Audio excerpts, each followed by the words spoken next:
Hello and welcome to another episode of Irreplaceable Truths. Today, my guest, I've known since I graduated. He is a veterinarian based in Newport Beach, California.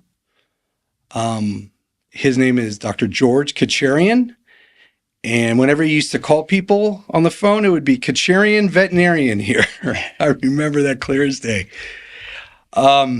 I'm not going to give too much out about him right now because there's some amazing facts about him that I rather we talk about. But the one thing, George, that you don't know, and still my wife and I talk about to this day, when we graduated vet school, 2 months in, my father-in-law and mother-in-law got a chance, because my mother-in-law is a registered nurse, to go to Africa to do a scoliosis exams on kids. And out of nowhere, you were the one that called my wife and said, if you need anything, I will drop what I'm doing and I will be over there to help you immediately. To this day, out of nowhere, out of the blue, you heard her dad was going on a trip and you were going to be there. And we still talk about it to this day. So I can't thank you enough for that. That was amazing. Thank you. Okay, so George, let's go. Where were you born? I was born in Cairo, Egypt in 1946. 1946. And where did you attend vet school?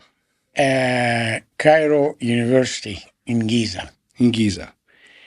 And then English is what language for you?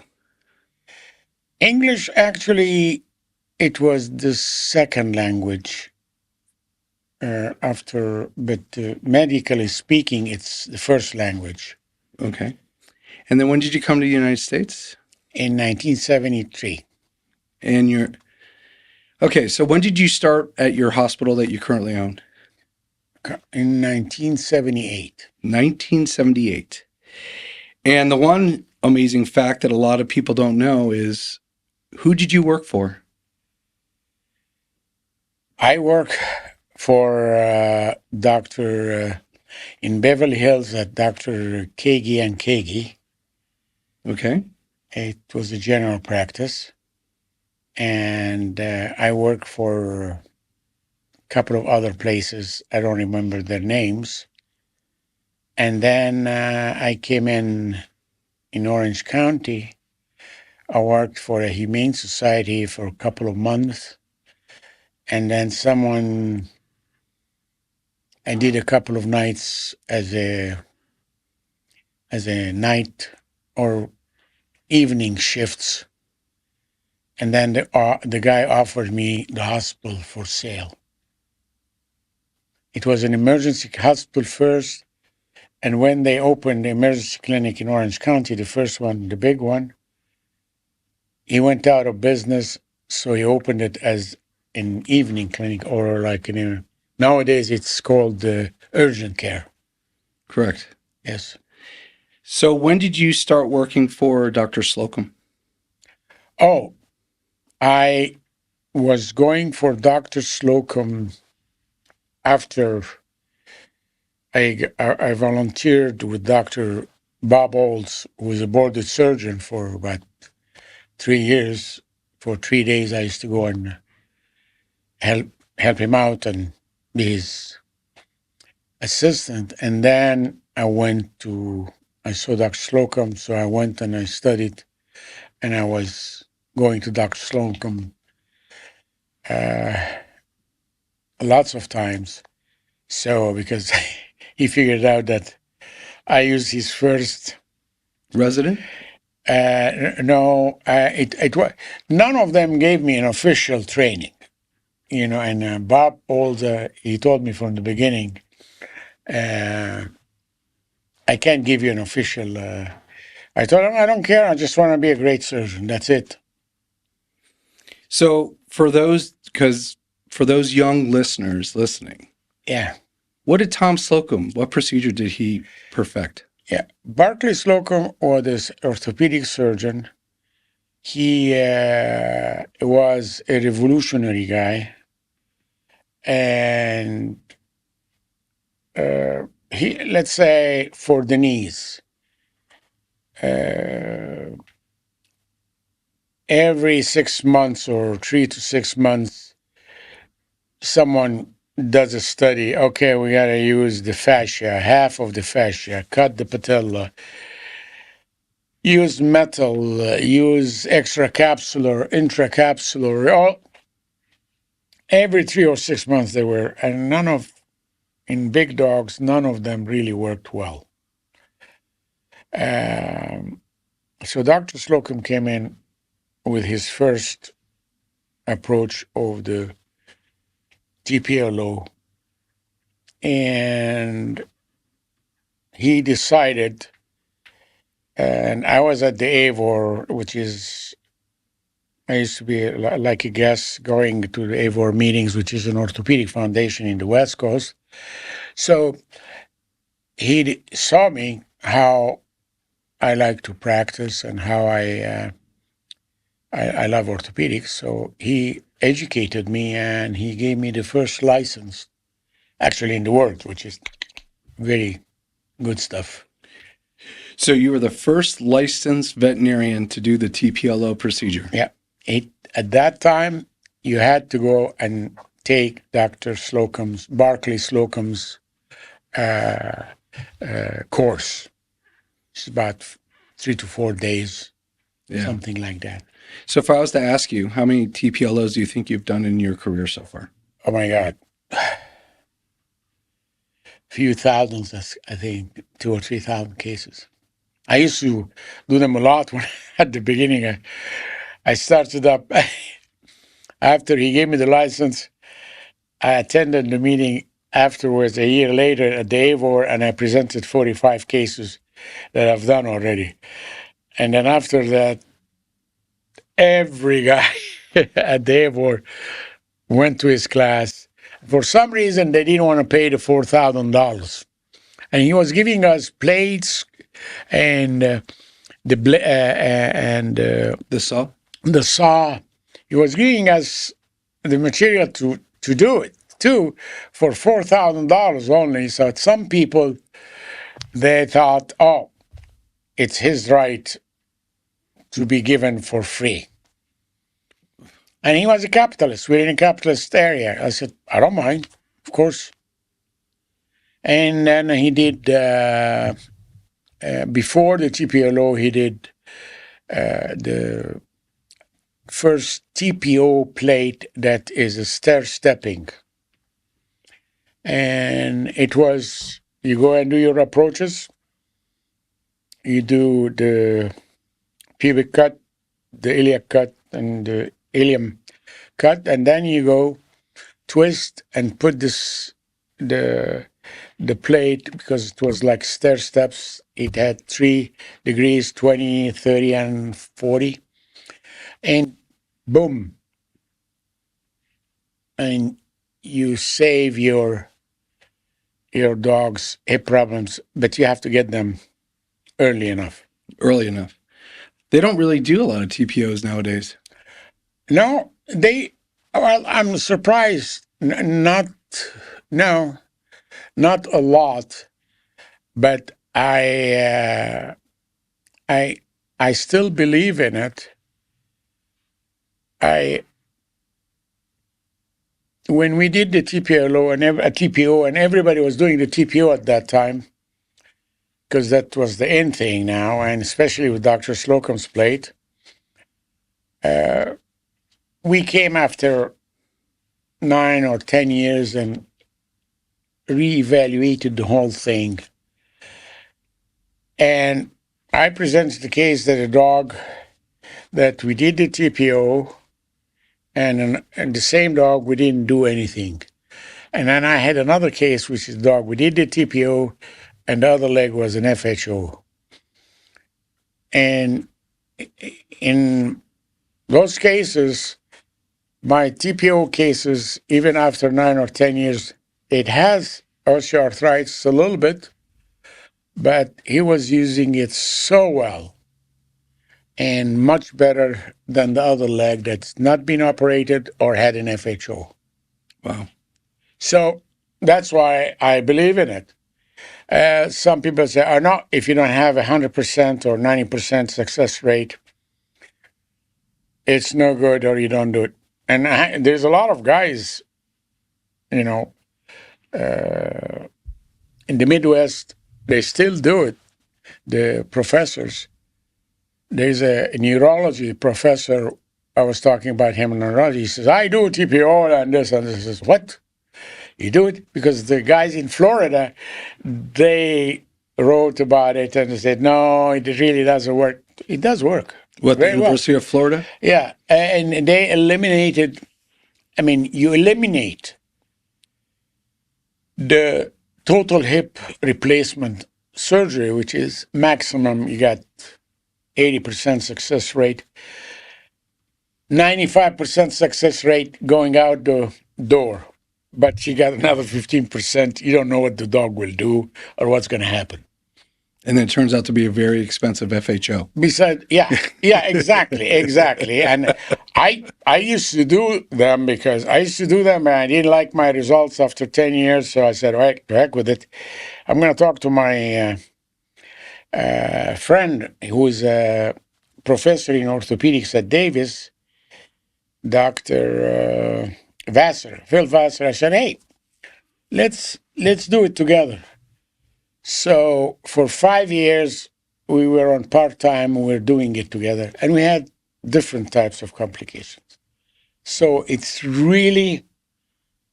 not very sad up till now. And I have a lot of surgeons. They agree with me. Almost young surgeons like to do it because they feel, I do this, but a time to cut is a time to cure. Yeah. So you come to this country, English medical was about the only thing you knew. Yes. How hard was it for you to get into exam rooms and talk to clients? I really, talking to the clients, I had fun, but when I started doing surgeries, I had much more fun because when you do a case and they see how successful it was, you get respect the rest of your life. Yeah. Well, because, as I told you, I'm getting my doctorate now and I'm studying, how fast early veterinarians leave the profession, right? They graduate and they're like, oh shit, I have to be a doctor. I just can't play with puppies and kittens. There's a lot that comes with the title veterinarian. So one of the problems is that it's the exam room. It's the client communication that's running them off. How did you get around that not being from here? Well, I did general practice for about 20 years or 15 years or 18 years. And then I exclusively did surgery afterwards. Like, I don't know the vaccine records or vaccine protocol nowadays or the worming protocol nowadays or what's the latest flea product or how to treat diabetes or so. I don't do that anymore. I don't have to deal with Cushing's and Addison's and all the things. I just do my surgeries, do knees, trauma, some neuro and stuff like that. But I have fun. And thank God, at the beginning I had once I counted the referral, I used to have 75 doctors referring me cases. But nowadays there's a lot of boarded guys and stuff like that they took away, which is fantastic. Everybody, it's fun. I still have fun. I'm busy in my practice. I'm 78 and enjoy my surgeries. I enjoy teaching my young doctors. Now I have 1, 2, 3, 1 full-time, 2 part-timers. I like to teach them, even general surgery have progressed itself. Surgery itself progressed. Like we used to do the space with sutures and stuff like that. Now we do the ligature. We go and coagulate and coagulate and cut. No You have a surgery. coagulation machine? Oh yeah. Oh, I yeah. had several ones and I use it exclusively. The electrocars, all kind of electrocars, I use it exclusively, and I add fun. It's fun.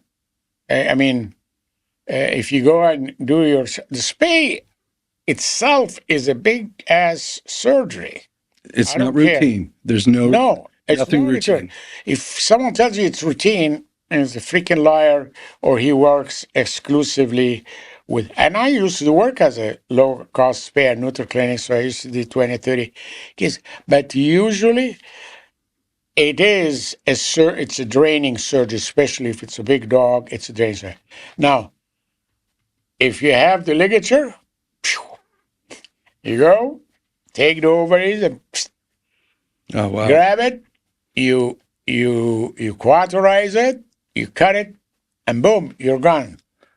So you would recommend young veterinarians looking for a job to go work somewhere where they have a surgeon on staff, because those are the only ones who can afford that machine.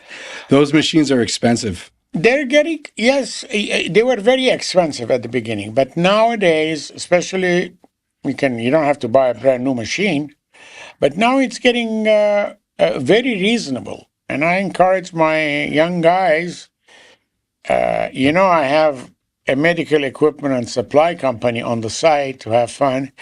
And I go ahead and get them from human hospitals, and I sell it to my colleagues too in a very reasonable price. And they like it. But the guns, they have to be gas sterilize. So, Yeah. and I gas sterilize a lot of equipments to my colleagues and some surgeons, the mobile surgeons, when they start. So with you're just such an interesting man, because you came to this country, you became a pioneer in a very sought after knee procedure, right? You're the first one licensed. I'll call you a pioneer. You taught me how to do an FHO, believe it or not. And then it just goes to show you can be very successful and still have a great time in this profession. Even if you come to this country, English is a second language. Yeah. You could still be very successful. It's the opportunities that I got.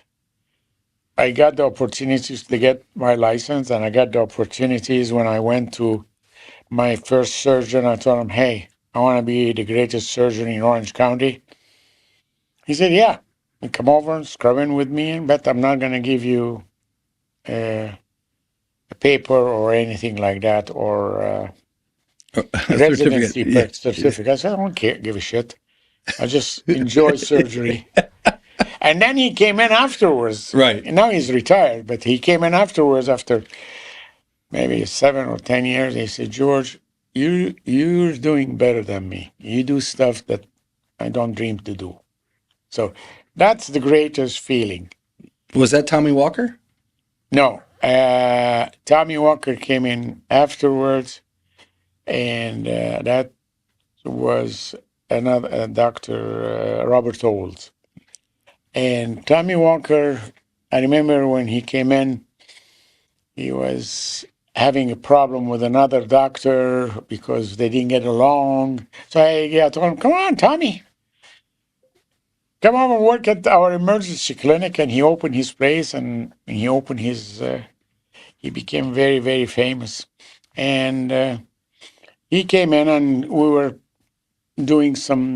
did some hips together, like total hips and stuff like that. And we had a good time, and it was in the newspaper, and it was fun. Yeah. Well, Tommy Walker went on to own a very, very, very lucrative specialty practice in Orange County. Taught at the University of Tennessee at the same time, right? He was great. While he was working. Great neurologist. He was fantastic. Yeah. And Tommy has such a great personality, some kind personality. And if you ask him, he knows very well who made him stay in California and have this big over practice. We're very good friends for me. So you're so far the oldest guest that's been on the show. How have you seen veterinary medicine change? Let's keep it simple. Last 5-7 years.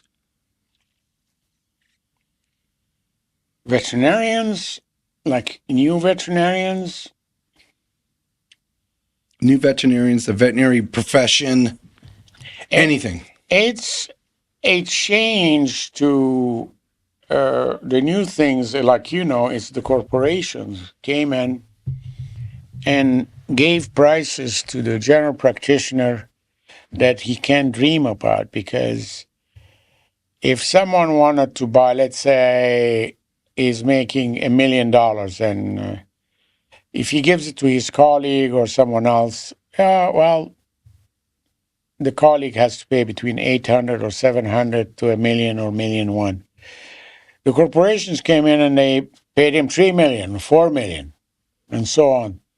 So the guy said, okay, I'm selling it immediately. But they told him, but you have to stay for a few years and this and that, and you got to follow our leads. And you are, so I don't know, but I've heard a lot of people, like, they're not very happy when they sell it to corporations. They lost the touch. And like, we veterinarians, we give a lot of things for free. We just, if someone comes in and they can't afford it, we compromise, we bend over backward for them. All of us, not only me. I'm sure you did the same thing. You gave a lot. In corporation, no. You're a freaking number. We'll charge you for everything we do, even the cotton balls. And so the guys, the public, and then prices are high, which is kind of good for us, because if I charge for a procedure, let's say $3,000 or $4,000, and they charge 15 or 20, and go, whoa! Let's say splenectomy. I heard that splenectomy, they're charging 15,000. Whoa! I can do it in less than half an hour, because I have the ligature, faster than anything, cleaner than anything, and get out. And if I charge 5,000, I feel like, oh boy, I charged them too much. Right. But I kind of, it's good for me, because they know when they come in, they're going to have a personal relationship, personal service, and cheaper, much cheaper. Yeah, the cost of care is one of my fears with the profession. We're making it a luxury item to own a pet. Yes, that's the revolution. That's the revolution. So do you believe that there is some cahoots going on between veterinary pet insurance companies and corporations? I'm not that smart. I really don't. I don't know. I can't go that deep. I'm just having fun, cutting cases one after the other. Don't give a shit about anything. Just do it. Well, heaven forbid someone comes in and you have to do surgery on it and it has sugar in its urine. You're screwed. What are you going to do? You won't be able to do surgery on that dog for a while. Man, you're the first specialized general practitioner I think I've ever met, as far as how much you love to do surgery. I can't call myself a specialist. No, specialized general practitioner. But I can say I'm an orthopedic surgeon, because I've done shitload of orthopedics, and I've published in little things here and there. Dr. Vassar was the guy I used to give him the reports, and he used to publish it for me. So I have 4 or 5, and then I got busy, so I had to make a living first. So I went to doing the surgery not doing the research. So how important would you say it is for these young veterinarians when they come out, start socializing and meeting other veterinarians? Because it sounds like for you, the networking was huge. It opened up many other doors for you. Not just referrals, but just being able to learn stuff. Yes, it did. I mean, I had colleagues that referred me cases. We had fantastic time. Some colleagues, I used to go to them to their hospital and help them in surgeries when they needed it. Some colleagues, they do certain things. I tell them, okay, I wouldn't do it this way. Let's do it this way. So it's fun communicating with colleagues. Very fun. And then doing, in my point of view, the surgery is what's keeping me going. It's fun. What if I said to you right now, you have to start going back into exam rooms? I do for consults and stuff like that for my orthopedic cases. Right. And but don't tell me to treat a heart or treat Addisonian like you do. And Well, what if you had to talk to a client about that? about what? Any of that stuff? I'm lucky. I have associates with me that they are better than me. I have a doctor that I relieved the pain of surgery from him. He doesn't have to go and stay for half an hour, 45 minutes, or an hour to do surgery on a big dog to do a spay. And then he loses his concentration. I took that pain away from him, let him only do practice, general practice, as much as he wants. And then, thank God, we have the mobile specialists like the radiologists. So that gave us the ultrasound. I don't have to make a diagnosis myself. You have a specialist that comes in. Specialist comes in and does the ultrasonographer does it. And so it's fun. General practice by itself, if you want to do everything by yourself, I did it about 20 years ago, 20 years, but I really didn't like it. It's too much. We have so many information and there's so many new things. Like, every year or year and a half, the whole thing is, you got new stuff. I can't keep up. The latest one that blows me away is that everyone's shuns you if you use metronidazole for diarrhea because you're ruining the gut biome. And I'm like, if you have a client that comes in with a dog that has diarrhea, you better make that diarrhea go away, or they're going to go find somebody who will make that diarrhea go away. Yep. So, in research, obviously the animals' lives are very important. We want them to live forever.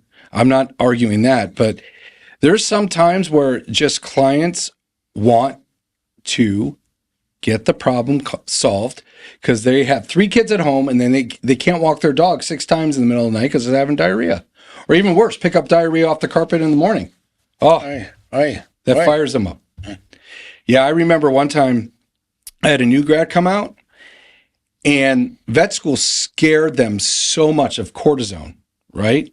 Scared them so much of cortisone that she would only give shots of Benadryl to itching dogs.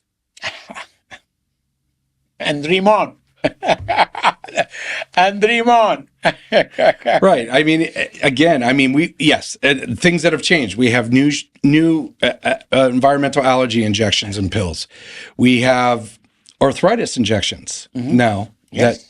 And of course, you read online, everyone's like, oh, this killed my dog, this did that. That's all fucking bullshit. Yep. You know what?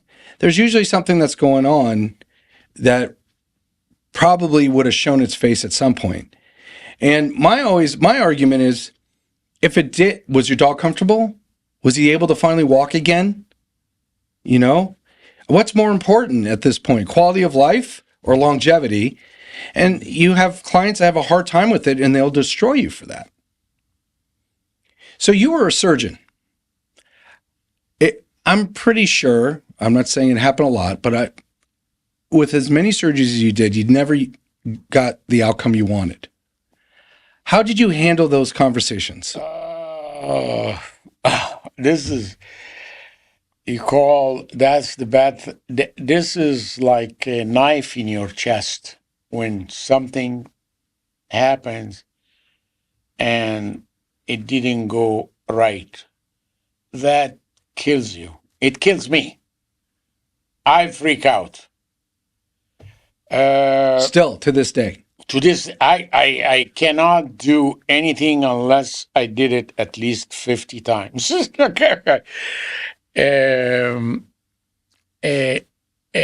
like I don't do arthroscopy for this because I know the learning curve is very high, and whoever is have done a lot of damage, even if they're expert. I don't like to take that chance. I'm lucky I'm doing things that I know how. I did it a lot, and I keep doing it. And you get good results. Over 95%, 98%, you're okay. If it's less than that, if it's 90 or 80%, that means you're going to be stabbed 2 times in the chest. I call it in the chest because it's my chest. That is bad. But I look around that I want to be sure that I'm not backward. I didn't miss something that important. And in surgery, it's before and after. Before and after. And you have to get used to get slapped. And the worst person who slaps you, it's yourself. You know, it's terrible. We all have done that. Actually, when my kids became MDs and PhDs and lawyers, I came in and told them, look, sit down. I want to talk to you. And I had a conversation with them. I tell them, you have the work ethics, which is fantastic. Secondly, you went to good schools in the United States. You got the best education that is there. Now, that doesn't mean you're not going to fuck up and do a mistake. So you're going to do a mistake, and you're going to do a stupid mistakes. So this is what I told my kids, not while they were young, no, to ruin them, no. When they graduated. That was 3rd grade? Was that when you dropped them off for 3rd grade? No. So, and I told them, if you do mistakes, remember, it's not you. You're not the stupid. It's your genes that has stupid genes. And I tell them a history about our family, old family, how they were stupid. So I tell them, you know that stupid genes? Remember, you have it. If it happens, don't blame yourself. Blame the genes. As long as you're doing your best, you'll do your best, and then the rest, like the French says, what do you want me to do? Do a harikiri? No. Shit's going to happen. Well, I mean, and that's, that brings up 2 questions I want to ask. First one is, you have a lot of veterinarians coming out nowadays. You said you have some young veterinarians working for you. How many of them are afraid to do a procedure because that was a procedure they should refer? I'm not talking about orthopedics. I'm just talking like splenectomy, cystotomy. It depends who's the surgeon in that area. And I have a guy, I call it chicken shit. He's very sensitive with his clients, and he does the general surgery, but he trusts me completely, and he saw my work. Thank God. He was trained in a university, and he was treated like a piece of shit, like just do anesthesia, don't do anything else. And the orthopedic surgeon, he couldn't even tell him good morning. And then the guys, when that was the time the TPLO was starting, and then he comes in to me, and I do it in 45 minutes or so, and I leave, and he goes, what, you're doing, you're doing this, and you're having fun, you're not cranky or anything. I say, yeah, fun. You look at him before and after, beautiful, done, next. So the guy trusts me completely, and he doesn't want to do, because not everybody should do, like even space. Sometimes it's hard. Hey, 2 years ago, I had a complication of freaking castration. Castration, come on, guy. How many castration have we ever done? With thousands. And you got it. So you go and said and went ahead and bleeding, went and held it. My associate was with me, almost fainted. He said, I don't know what are you doing? So I controlled it, done, finish. Solved the complication. But even in castration in a big dog, you have to be careful. You have to be careful. Nothing is called routine. And then a guy like me who he was trained with fast and make a little incision, which is bullshit. That you feel that you're the king of the... No, shit can happen still. I don't care. Shit can happen. In castration, you can make... I've heard, besides the seromas and swelling and this and that, some guy, he cut the urethra. Well, you never know. There was a client that left my practice, went somewhere else, and they neutered the dog and they ligated the urethra. Yeah, I heard that. I could never think about it. But how? I mean, it's you. If the dog is fat and stuff like that, shit can happen. You want to hear a funny story? I love funny stories. Okay. That's why I have you here. You're starting to open up.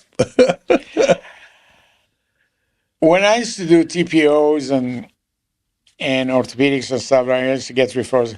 My house is always open, and my hospital is always open. Like, anybody can come in and watch as long as you're dressed properly and you breathe.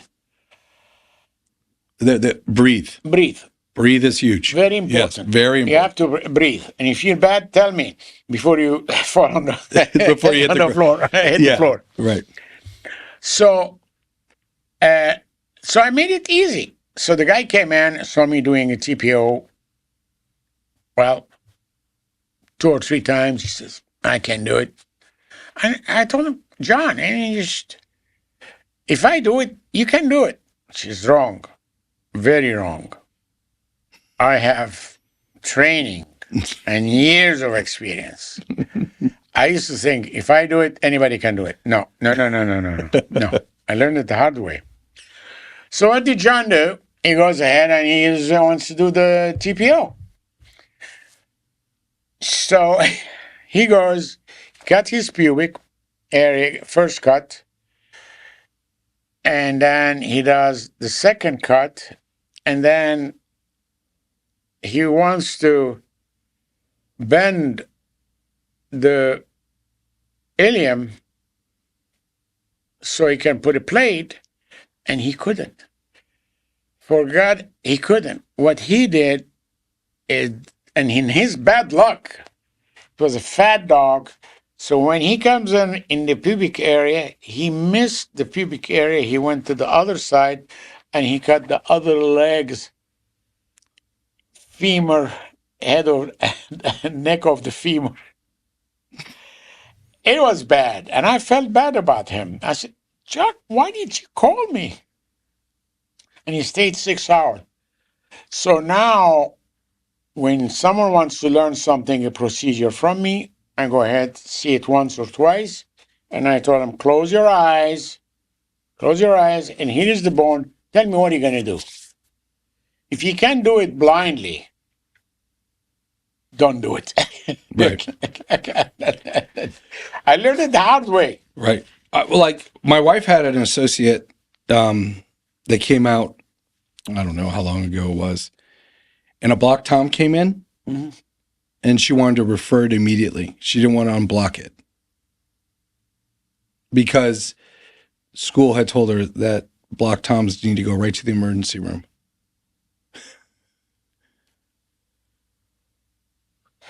I mean, here is the difference between general practice and the degrees of their knowledge and a guy who comes in wants to refer everything because he doesn't have the general knowledge experience. That's it. So, I mean, you're a perfect example of how important mentorship is. Extremely important. Extremely important. So, if you were to talk to, let's just say, a good friend of yours, their child is graduating vet school, what would you tell them to look for in a mentor? I would tell them to go and look, volunteer. Even if he becomes a veterinarian, if he is interested in one thing, continue your education. If you're interested, let's say, in ophthalmologist, go ahead and take more continuing education.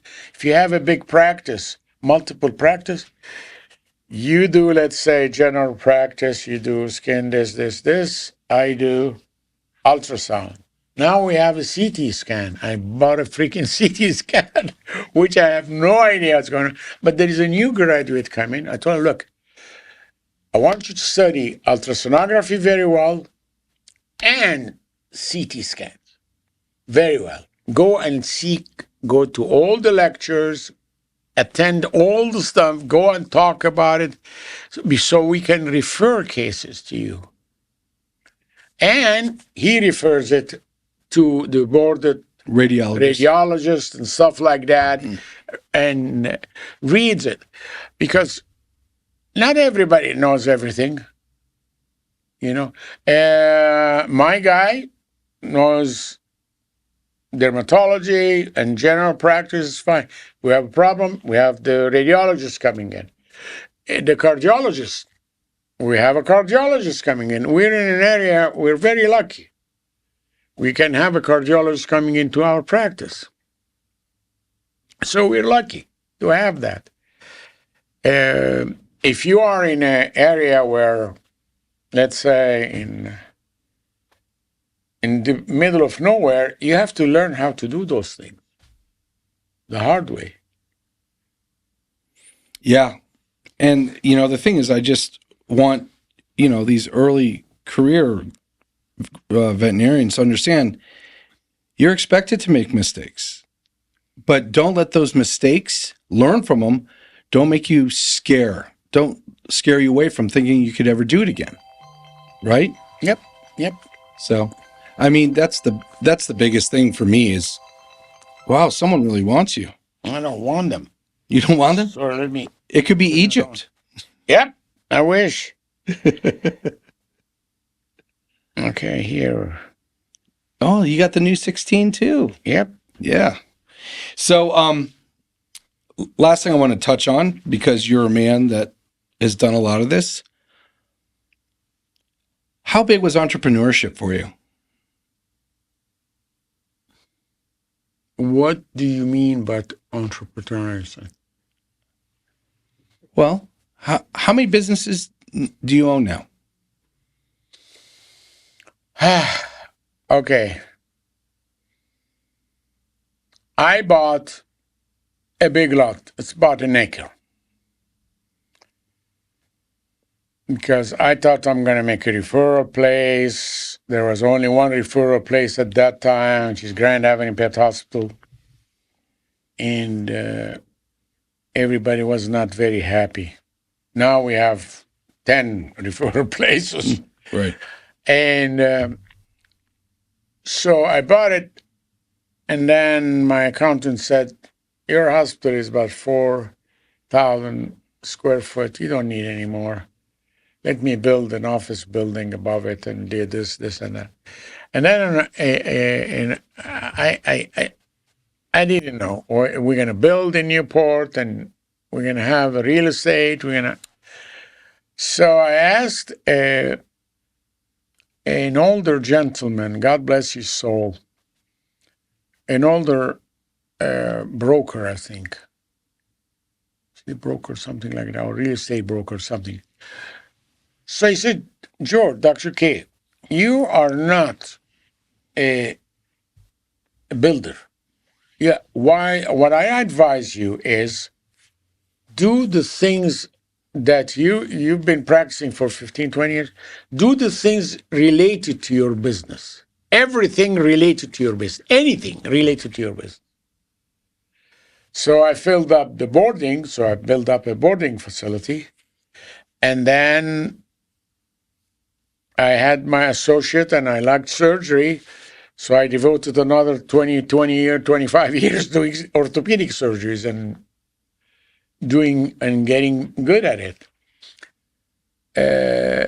And then I got hit by cancer of the prostate, but I'm okay now. 20 years ago, and I go, you get hit, you go, oh my God, bullshit. So you go from one hospital to another, you discuss with 10 other doctors, everybody has his own little things. So I was coming from Loma Linda by myself, and I said, look, God, if you are there, I will never complain again. Just give me the power to work from as soon as I wake up until I sleep. Give me the power to work.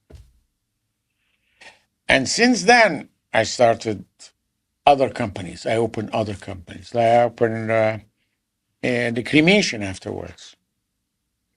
So, and thank God my colleagues helped me tremendously with that. And you were one of my patients until you get sold. You got sold, but you had nothing to do with it. And then I had the Dr. K's medical equipment and supplies. I helped young doctors. They want another claim in spending $6,000. I give it to them with $2,500. They're very happy. Everybody. A new doctor wants electrocautery. He asks you. I give it to him, and I teach him and stuff like that. It's like a new doctor wants to have a triad. Instead of paying $15,000 or $20,000, I give it to him with between $7,000 to $10,000, and I make it easy for him until he likes it and he loves it. And then I opened a company called Sharp Sterilization because we were doing the cremation. Let's open this up. And then lately I have the CBD. Some guy from the Midwest, I can make you doggy CBD. He did the CBD, and we're having this company, but I don't market for it or anything like that. I'm too busy. You owned another hospital too, right? I used to own two other hospitals, sold them, and I used to own an emergency clinic. The emergency clinic next to me that used to have 35 doctors owning it. They went bankrupt, or they were going to go bankrupt, and they sold it to me. Because I was the only one who says, hey, no, it's going to be fine, this and that. So, not bad. I bought it, and at the end after 7 or 8 years, I sold it to a surgeon. That's right, though. You own that emergency clinic because I brought my Chihuahua there when she was seizuring. Yeah, here you go. And you found out I was there, and you came over to make sure everything was okay. Here you go. George, you are an amazing man. God bless you. Thank you. I hope like your type of story can help these other ones that are so worried. So I got one more question, and then I have two more questions, and then we'll wrap up. Number one, If you could change anything with the veterinary education right now, what would it be? Veterinary education.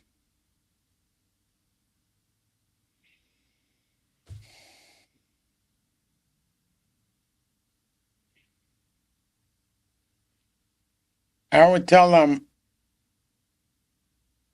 you have the best education. That doesn't mean you're not going to make mistakes. You have to learn how to forgive yourself. It's hard. But tell them, in the United States, there's the basic education, which is your university or your school, but there is other educations every year, every month in areas. If you like something, just go and re-educate yourself. Continue your continuing education constantly. I used to have more than 150 hours of continuing education a year. That's a lot. And that's the only thing that I tell my kids, hey, I thank my ex-wife, your mom, that she let me go and do continuing education to get better, to feel more confident. So the education is available for you. Don't think you're going to graduate, you're going to know everything. No, you don't. But if you like something, go for it, continue. You get better with experience and with knowledge. And the knowledge is available in the United States. It's available. You have Western states, Central states, Eastern states. You have in each items, internal medicine seminars, surgery seminars, orthopedic seminars. Always is there. So grow. It's a very good profession. Grow, but don't try to become a specialist in everything. I tried. No, you can't. That's a torture. I tried. That is a torture. But I was just like you. I go to ACVIM. I go to orthopedic. I go to ophthalmology. I mean, ACVIM though, in my opinion, because I like the medicine. I love surgery, but I like the medicine part. ACVIM for me was such a cool conference to go to, because there's a section where they go over the research, and every 15 minutes they change subjects. I can't sit in a lecture hall, and listen to an hour and a half on TPLO, on elbows, on heart, on liver. I can't do it. And a lot of these conferences dedicate one whole day to one organ or one arm or one leg, like all the procedures and stuff. I can't do that. So you used to go to the surgery conference. A lot. You loved that conference. A lot. You loved it. Yeah. I bet you were the life of the party there too, weren't you? Oh no, we afterwards. Yes. Afterwards. Okay, last question. And every one of us has one of these.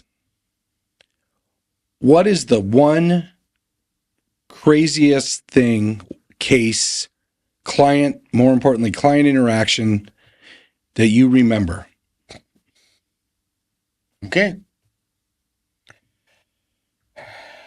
This client comes in, familiar, angry like hell. Dog is 15 years old. I'm upset. What happened? We didn't have computer at that time. We had still in the papers and stuff like that. So she goes, I'm upset at you. My dog took him boarding. He had blood in urine. They took him to their own vet. He had cancer of the prostate. And we had to put him to sleep. And I go, wait a minute. I'm usually talk to you, but I at that time I used to do general practice. I talked to you about the castration. I'm pro castration, especially after the age of 5 or so. So, oh yeah. Whenever I came in for anything, you talk to me about it. And I go, for the last 10 years, I said, okay, for the last 10 years, I told you about castration, bug the shit out of you every time you come in. Yeah. I said, and the dog got cancer after 15 years. Why are you so upset at me? You know what she said? She said, you told me, but you didn't push me.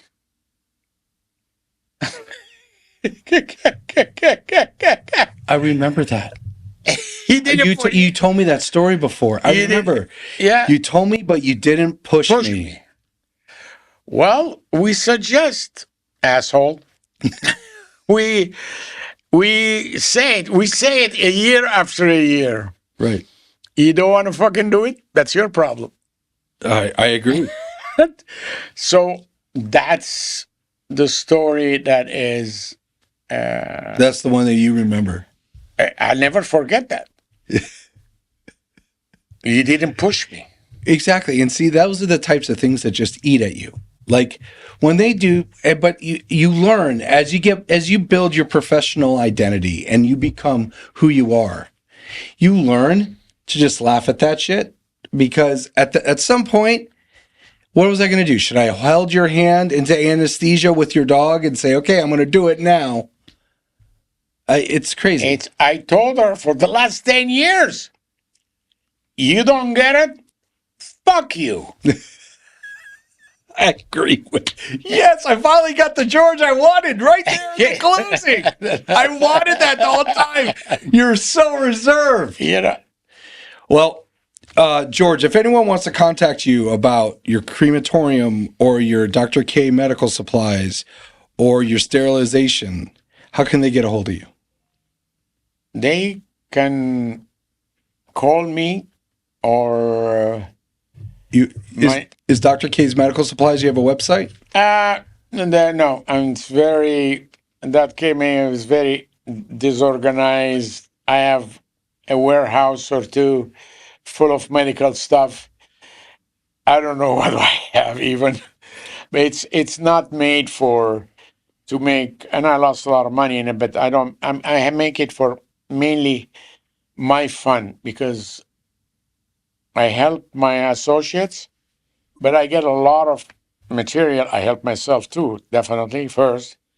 And then I see medical stuff from the human field. When they throw it away, I go ahead and see new stuff. And so I had fun with it.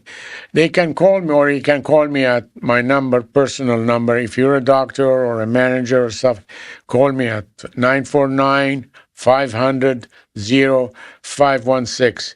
Just don't call me at night and bug me, okay? And then nothing after 11. Can they also contact you through another website at all? They can call Back Bay, or they can call Back Bay Veterinary Hospital, 949-756-0554, or only cremations itself, and they ask for me. My son, who's a PhD, he's helping me for 3 days there. Oh, wow. Yeah. He was also helping with the sterilization, right? Yes, he does both. He does both. Yeah. So this is another episode of Irreplaceable Truths. I hope you enjoyed this chat with Dr. Katcherian. I will have him on again, and I hope he's not so reserved next time, because he's just like me. He has many opinions and very few filters. Reminder about that prostate cancer. The only reason you shouldn't rectal a dog, there's 2 reasons you shouldn't rectal a dog. Either you don't have a finger or the dog doesn't have a butthole. If you have any other questions, you can contact me at Dr. G at VetMedIT, Dr. G at VetMedIT.com, or check us out at Rebuy Studios. Talk to you soon.